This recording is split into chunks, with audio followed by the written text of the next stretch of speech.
Renaixença, acció de renaixer, la renaixença de les arts, de les lletres, la renaixença de la festa, renaixença valenciana, segle XIX, moviment cultural vuitcentista que sorgeix amb la voluntat de fer renaixer la llengua, la literatura i la cultura valenciana.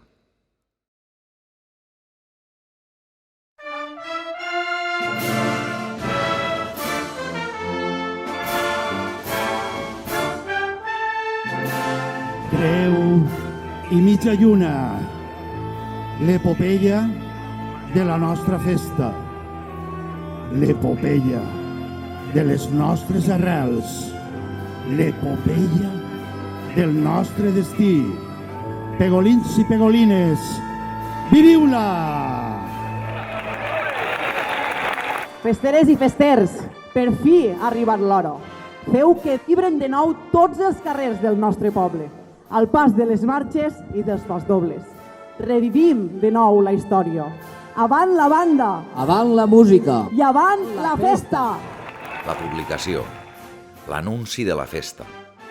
Un acte on el Consell Municipal li entrega als festers les claus dels 3 portals de la vila i els publicadors de les filades, manats pels sergents de cada bàndol, amb els seus trajes oficials, fan lluir tots els seus colors, marxant a ritme de pas doble.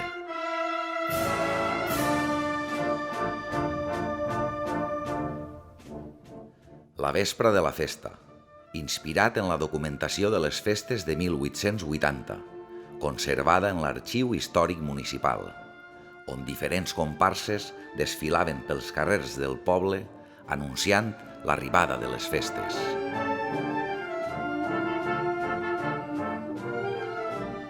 La Diana, a Trenc d'Alba, acte recuperat des de 2015, que portava perdut des de finals dels anys 90, amb una particularitat extraordinària. És l'única diana que es fa a tota la Marina Alta.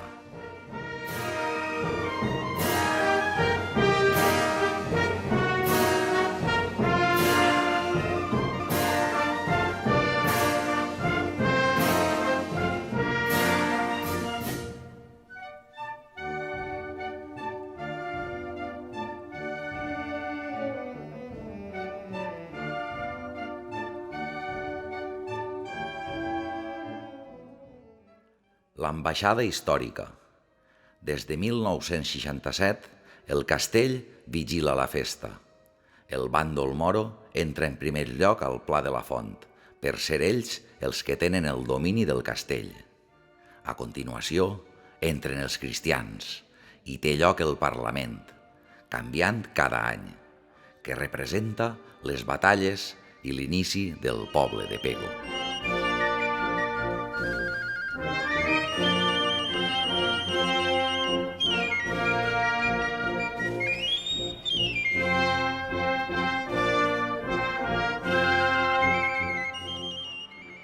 Adeu, germans i amics, porteu-me dalt d'un cim on puga contemplar per sempre el cel, la mar.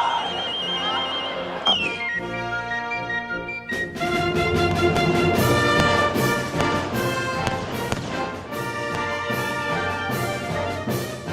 L'entrada jove, el futur de la festa.